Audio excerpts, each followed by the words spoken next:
I actually noticed that. It's weird being around the holiday season because I've noticed that like every time I go on social media, apparently every day is a holiday now. You know, it's like, oh, it's National Golden Retriever Day, or it's Boston Cream Donut Day. I'm like, why can't it just be Monday? What's wrong with that? Mondays aren't so bad. That's the day where you can call in sick to work, sleep until 2 p.m., get stoned, and watch YouTube videos all day. And then football's on. So that just sounds like another holiday to me. I don't know. A little bit about me. I'm single, 38. It's going great. Didn't expect to be single this late in the game. I feel like when you're single at my age, dating is kind of like when you wait till the last minute to go Christmas shopping. I'm just walking around, I'm like, oh no, there's nothing left. Everything here is either damaged, defective, or it's the floor model, which like everyone's had their hands all over. No, thank you. Now I know I sound a little bit bitter, but it's only because I've been consistently single since Bush was in office. The first one. Yeah, just wanted to get that across there. Thought I was gonna break the streak recently, but me and my ex, we broke up. We had communication problems right from the get-go. Because she told me she was bi, which I'm very into, but I didn't know that she meant bipolar. Yeah, I was like, ooh, this isn't the threesome that I was expecting like at all. But, the sex was still interesting because I didn't know whether to laugh or cry. But luckily she did both, so I was like covered either way. It's hard dating my age. I think it's because it's just hard in general to date in 2018. I mean, because I get ghosted a lot. You guys, anybody get ghosted here?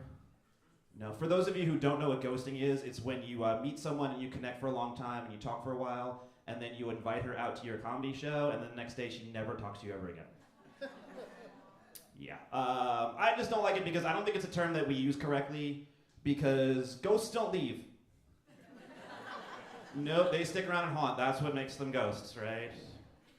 I mean, to me, this sounds like a whole, well, they went out for cigarettes, and that was a few weeks ago kind of a situation, so. I don't think we're getting ghosted. I think we're getting deadbeat daddy. I think that's the term we should use from now on. I've been playing around with online dating, and I lost interest pretty quickly. Mostly because I just don't know what like most girls are looking for now. I saw a couple profiles where they're like, oh, I'm just out here searching for my unicorn. I'm like, okay, well, unicorns are imaginary. And they're gay, so I don't really know what you're looking for on here, so.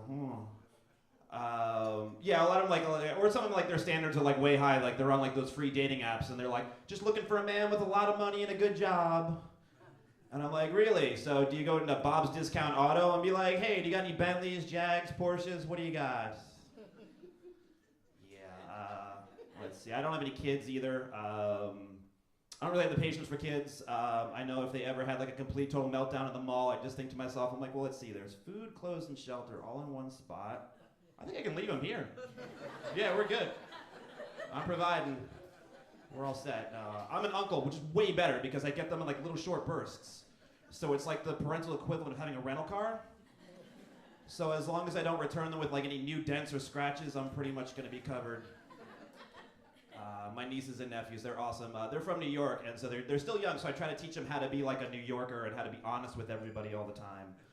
But last week it came back to bite me in the ass because my little niece, she came up to me and she was like, well, Uncle Andy, are you sure people call you a grown-up because you're not married? I was like, really? I gotta get shit from you too, huh? All right. Well, I practice what I preach, so I looked at little Angel square in the eye and I was like, well, are you sure people call you my sisters because you look adopted? Just saying.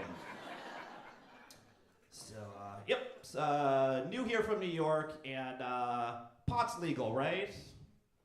Yes? Okay, good, because the next few minutes are going to be pretty incriminating. I just wanted to throw that out there right now. So, it's weird being in a, I don't think California is the best state for legal pot, to be honest. No, I mean, with all the wildfires, mudslides, and the fact that an earthquake could swallow everybody up at any moment, I don't think it's a good idea to add a whole bunch of slow-moving paranoid people into the mix. But it does sound like the best disaster movie ever, don't you guys think? Just watch a bunch of hippies try to outrun an earthquake from San Francisco all the way to Utah. Sign me up for that trailer. Be like, coming this summer, Die High, starring Tom Cruise. Not a lot of legal pot states out east. Maine's one of them, actually. I did a gig out there one time, and I had to go to this one lobster house because I heard that they blow marijuana smoke into the lobsters beforehand. And I was just like, wow, that's someone's job. That's what they do for a living. They get lobsters high. Their parents are super pleased for them, I'm sure. I asked the waitress about it, and she was like, well, yeah, like, we just feel like it's a more humane way of killing them. I'm like, well, are you sure? Because I've never heard a prisoner on death row that was going to get hotboxed right before he got electrocuted. But if I ever kill anyone, I'm doing it in Maine, let me tell you right now. So, my other thought was just like, well, how do you know the lobsters are high? Do you sit around and wait for it to be go, oh my God, my claws are really huge? And he's like, all right, he's ready, throw him in the pot. Yeah. So I ordered the lobster because I thought like I was gonna absorb its THC through its meat and get high, from eating it. But nope, all I tasted was oregano. Yeah, I haven't felt that cheated since I was 15. So yeah. But now that I'm out here in legal pot state, I'm trying to figure out what kind of pothead I want to be, because there's all different kinds. And lately I've settled upon the pothead that likes to get stoned and watch 80s TV shows all day. That one's fun. You guys ever watch the A-Team High? It's hilarious, okay? My favorite character on that show is 80s pop icon Mr. T. And what was Mr. T's catchphrase? I pity the fool.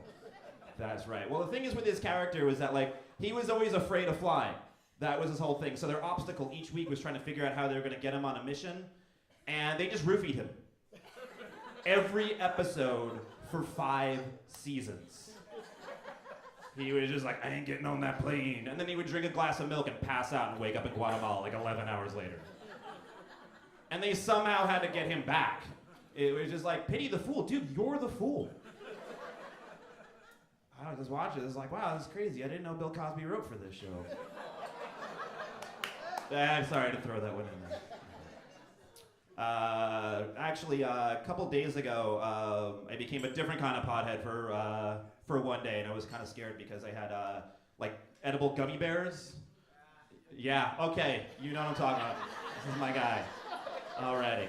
Yeah, mess you up, man. I didn't know what to do. Like, I was at the dispensary, and the girl was like, well, these are like that kind of stuff that's gonna get you that cool kind of couch lock high. You know, the kind where you can sit and watch 3 hours of Golden Girls and still think it's the funniest show you've ever seen on TV. And I was like, oh, this is gonna be the best Monday ever.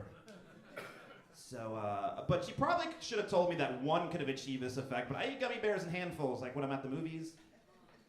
Yeah, it really wasn't good. Like 10 minutes later, my whole body started sweating. And I got so high to the point where I could see through time. So we're gonna get President Bieber in 2032. I'm just giving you a heads up on that one. So, yeah, I was terrified. So, and I was by myself.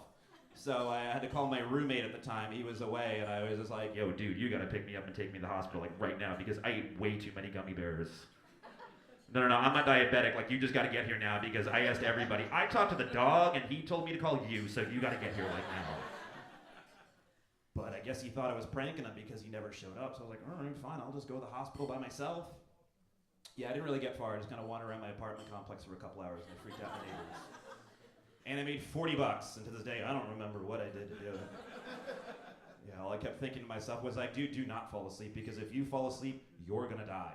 And if you die, they're gonna make pot illegal again, so you're forever gonna be known as that guy that ruined pot for everybody. And at your funeral, your friends are gonna be like, well, thanks a lot, Dick. We just bought our plane tickets to Colorado, so now what are you gonna do in Denver? Like, root for the Broncos? I don't think so. Yeah, of course, my gummy bear overdose will have to bring back after-school specials. I'll just torture a whole new generation of high school students. Be like, all right, kids, let's all go to the gymnasium. It's time to watch Dying for Edibles, the Andy Stewart story. Starring Macaulay Culkin as Andy Stewart.